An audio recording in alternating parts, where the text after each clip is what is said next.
मुझे जब अपनी गुजरी जिंदगानी याद आती है तो बस एक मेहरबान की मेहरबानी याद आती है। ऐ मेरे दोस्त, ऐ मेरे हमदम, मेरे मोहसिन, मेरे करम फरमा। वो मेरा गम था या खुशी मेरी, हर जगह तूने मेरा साथ दिया। ऐ मेरे दोस्त, ऐ मेरे हमदम, मेरे मोहसिन, मेरे करम फरमा। वो मेरा गम था या खुशी मेरी, हर जगह तूने मेरा साथ दिया।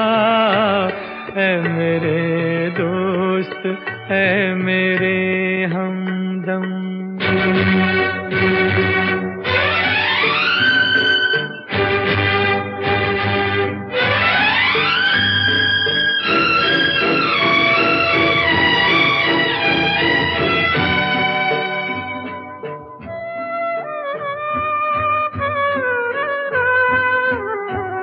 कौन था तू, कहाँ से आया था, आज तक मैंने ये नहीं जाना। तू मेरी रूह था मगर मैंने तेरे जाने के बाद पहचाना। ऐ मेरे दोस्त, ऐ मेरे हमदम, मेरे मोहसिन, मेरे करम फरमा। वो मेरा गम था या खुशी मेरी, हर जगह तूने मेरा साथ दिया। ऐ मेरे दोस्त, ऐ मेरे हमदम।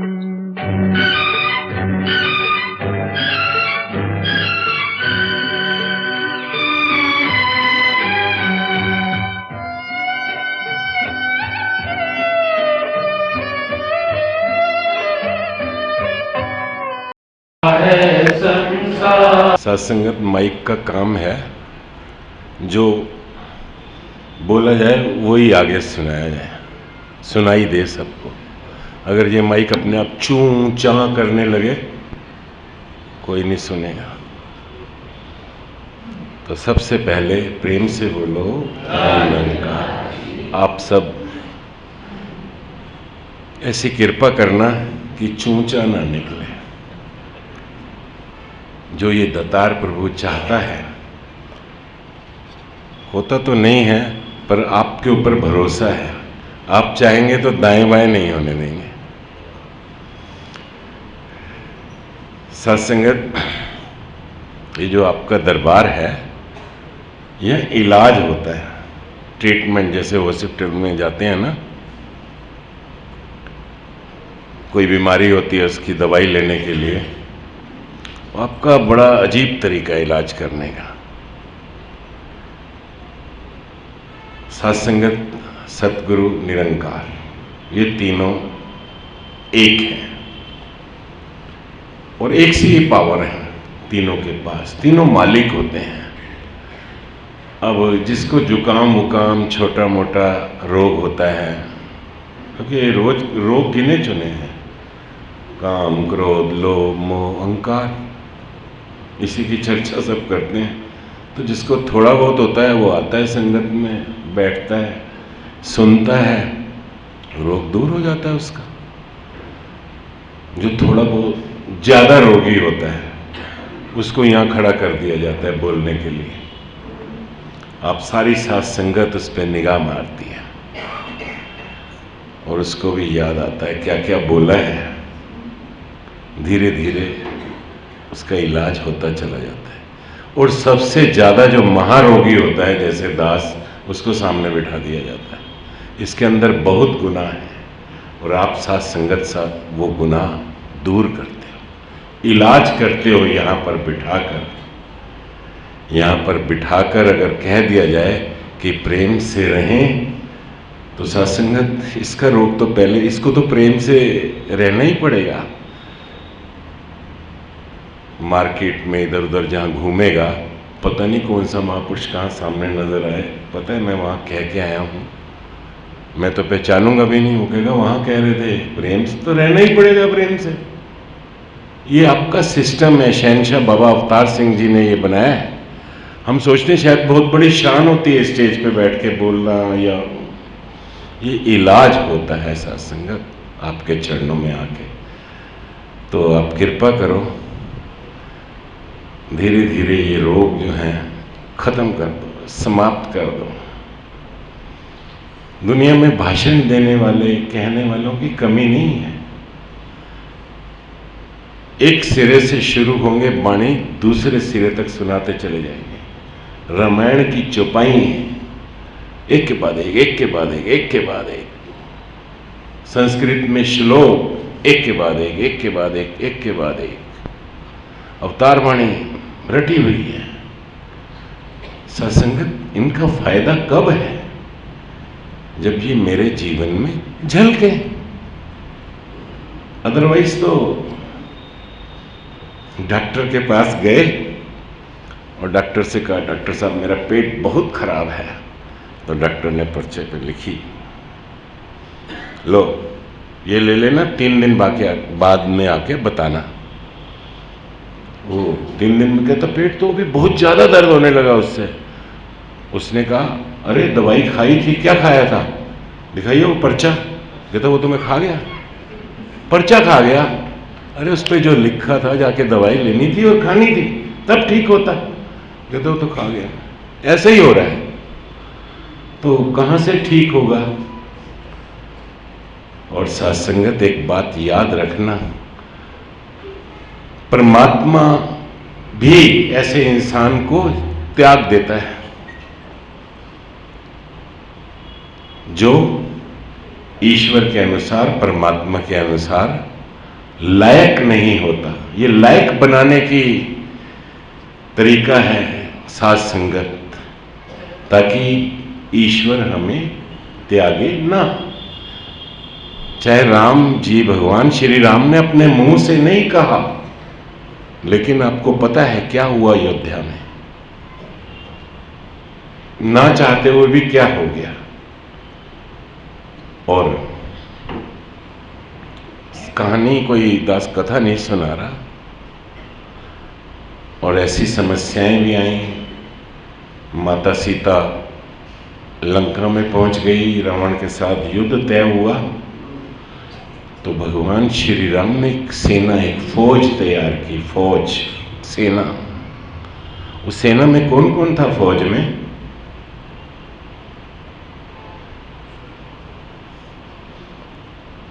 वनजीवी, वानर, रीछ, भालू। इंसानों को क्यों नहीं लिया उसने फौज में? कभी विचार किया है? मुझे सतगुरु बाबा हरदेव सिंह जी की वो बात याद आती है।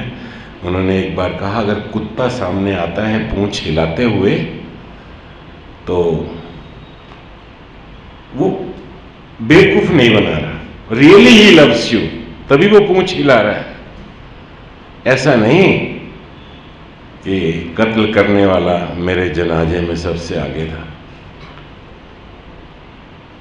भगवान राम जी से ये बात पूछी गई। आप सोच रहे हो हमने तो कभी सुना नहीं, दास ने भी कभी नहीं सुनी थी। ये तो कुछ रोज पहले समय मिला और टेलीविजन के अंदर रामायण देख रहा था, और उस रामायण के अंदर पूछा गया कि आपने इस अपनी सेना में, इस फौज में इंसानों को क्यों नहीं शामिल किया? उन्होंने कहा ये इंसान जो है ना, थोड़े से लोभ में, थोड़े से लालच में, थोड़े से स्वार्थ में, खतरा है धोखा दे जाएंगे, इसलिए मैंने इनको नहीं लिया। और वो तो देखा ही हुआ ही आगे, जब आ गए अयोध्या में तब कहा धोबी पूरी की पूरी अयोध्या पीछे पड़ गई कि कैसे रख लिया सीता को। जब माता सीता को छुड़ा के लाए तब भी बीच में ही थे कि ये अग्नि परीक्षा देनी है। सत्संगत ऐसे टूल बने विश्वसनीय, ताकि परमात्मा हमें अपनी इस फौज में, अपनी इस दुनिया में शामिल कर ले। और उस बनने के लिए, उस होने के लिए हम सत्संगत करते हैं। और सत्संगत ये होना जो है, आदमी अक्सर महापुरुषों ये परेशानी, ये दुख है, ये तकलीफ है, जरा विचार करके देखें, ज्यादातर दुख तकलीफ किस चीज से होते हैं? ज्यादातर परेशानी क्या चीज है जो परेशानी पैदा करती है? दास के हिसाब से तो 2-3 चीजें ही हैं, और जो बचपन से लेकर लास्ट तक इंसान के साथ रहती हैं। बच्चा पैदा होता है तो उसके पास होती है रसना। रसना मतलब रसना बोलना या स्वाद, और एंड तक रहते, सबसे लास्ट में जाते हैं। और ये रसना इतनी ज्यादा परेशानी का कारण बनती है जिंदगी में, या ये स्वाद के कारण शरीर खराब होता है, और बोलने के कारण रिश्ते खराब होते हैं, परेशानियां होती हैं। बार बार कहा जाता है तोल तोल के बोल, ये वाणी बहुत अनमोल है, इसका बोलते समय ध्यान रखना है, 100 बार सोचना है, थिंक बिफोर यू स्पीक कहते हैं ना। तो इसके ऊपर विचार करना है। यही रिश्तेदारी में, घर गृहस्थी में, कारोबार में, नौकरी पेशे में, बिजनेस में, ये रसना जो है, ये जो बोल है, ये परेशानी पैदा करते हैं। और जिसने इसके ऊपर काम करना स्टार्ट कर दिया, परेशानी अपने आप धीरे धीरे खत्म हो जाएगी। विचार करके देखें। और ये बचपन से लग जाती है। दूसरा है स्वाद। घर वाले कहते रहेंगे डॉक्टर ने ये मना किया, ये नहीं खाओ, ये मना किया, ये नहीं। लेकिन स्वाद, वो दास तो वैसे कोई अनुभव नहीं है कि इस बात का, जैसे आपने सुना है ना कि वो अंत समय जो मति सो गति, जो मति होती है ऐसी गति, ये सुना हुआ है, दास को अनुभव नहीं है। क्योंकि जब अंत समय आएगा तो देखूंगा कि कैसी मति है, कैसी गति है, होती है, क्योंकि जिस चीज़ का अनुभव नहीं, लेकिन सुना हुआ है। बहुत बुजुर्ग हो गया, घर इलाज चल रहा था उसका, और डॉक्टरों ने कहा ये घर ले जाओ, इसको आखिरी टाइम है, जितनी सेवा कर सकते हो करो। और ले आए उस बुजुर्ग को घर में। तो बच्चे कहने लगे कि हमें कोई इच्छा है, कुछ है। तो वो कहता कि अब 5-6 महीने से तो कुछ खाने नहीं दिया, बहुत वो थे, तो अब तुम ले आई हो, इच्छा पूरी करनी है तो फिर चिकन खिला दो, चिकन। और जो चिकन कहा और खत्म। अंत समय जो मती तो कुक्कड़ ही बनेगा, कुकड़ू को ही करेगा, क्योंकि यहां पे मती अटक गई उसकी। तो मति को कैसे ठीक किया जाए कि अंत समय परमात्मा के साथ लगी रहे? कोई तरीका होना चाहिए। अक्सर महापुरुष कहते हैं आशीर्वाद दो महापुरुषों, तोड़ नहीं बजाए। तोड़ मतलब किसको कहते हैं? कि अंतिम श्वास तक इस निरंकार के साथ नाता जुड़ा रहे, इसी को ही तो कहते हैं कि तोड़ नहीं बजाए। अंतिम, देखो हल इसी लाइन के अंदर, अंतिम श्वास तक। और कोई ताकत नहीं लगती, कोई रुपया पैसा नहीं लगता, कोई मेहनत नहीं लगती सांस लेने में।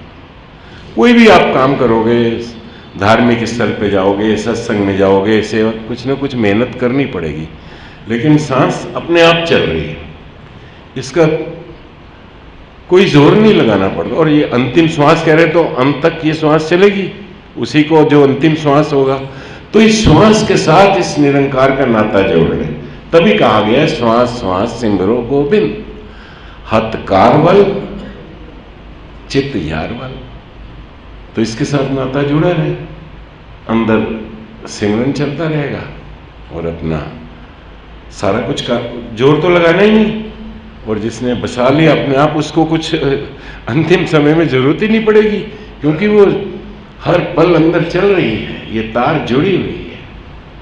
और ये तार जोड़ने के लिए सत्संग में आते हैं, ये भी एक इलाज ही है। यहाँ पे मन पे काम होता है, बाहर की जो भी चीज़ें हैं वो किसी न किसी चीज़। अभी एक सत्संगत यहाँ पे बड़ी अच्छी बात हुई, अहंकार, ये भी एक तकलीफ देने वाला है। अकड़, अहंकार को अकड़ भी कह सकते हैं, पर अच्छा लगेगा अहंकार कहें तो। ईगो, अकड़ से लड़ाई भी हो सकती है। और सोचे, अहंकार का अगर पता लग जाए कि अहंकार है क्या, तो अहंकार होगा नहीं। मैं जिसको मैं हूं क्या, सोचें मैं हूं क्या। एक ये शरीर, किसी का 5 फुट का, किसी का 6 फुट का, गोरे रंग का, काले रंग का, किसी के नैन नक्शे तीखे, किसी के, एक तो ये चीज़। दूसरा मैं में क्या आता है, मेरी पढ़ाई लिखाई, मेरी डिग्री। तीसरा मेरा बैंक बैलेंस, मेरी जमीन जायदाद, मेरा घर, मेरा परिवार, मेरे बच्चे, मेरे भाई, मेरे, ये सब मिलके मैं बनते हैं। मैं कोई ऐसा कोई छोटी सी चीज़, ये सब मिलकर मैं बनता है। और जब हम इसको ऐसे मिला हुआ देखेंगे ना, ओहो मैं कर रहा हूँ अपने बैंक बैलेंस के कारण, बैंक बैलेंस जो तो साथ नहीं जाने वाला, मैं ढीली होने लगेगी। मैं कर रहा हूँ अपनी डिग्री जो मैंने हासिल की है, 40 साल की उम्र के बाद तो कोई अपनी पढ़ाई लिखाई का पता ही नहीं लगता, कोई याद भी नहीं करता, 40 साल तक ही रहता है मैंने PhD की, मैंने ये किया, मैं उसके बाद एक्सपीरियंस पे काम होता है। ऐसे ही साथ संगत, मेरा तन, ये भी साथ संगत 70-75 के बाद। मेरा मकान 70-75 के बाद एक कमरे में और बाथरूम तक ही आना जाना होता है। सत्संगत इसको बाइफरकेट करके देखें, अपने आप मैं नहीं आएगी। किस चीज़ की मैं कर रहा हूँ? हमने मैं सोच रखा है कि कोई बहुत इंपॉर्टेंट चीज़ है, कहीं नहीं। सत्संग में ये चीज़ें मिलके मैं बनती है, पता होना चाहिए ना। और सत्संग में ये चीज़ें अगर खोल के देख लें तो अपने आप मैं समाप्त हो जाती है, कोई दिक्कत नहीं आती। आप संतों के चरणों में आके पता लगता है कि ये रोग, ये तकलीफें, ये दुख किन किन चीज़ों से है, और धीरे धीरे उन पे काम करना शुरू कर दें। खत्म परेशानी, खत्म दिक्कतें। और सत्संगत ये आपके चरणों में ही आकर हासिल होता है। संगत सेवा करते रहें, सत्संग करते रहें, सिमरन करते रहें, और सबसे जरूरी बात, आपस में विश्वास रखें।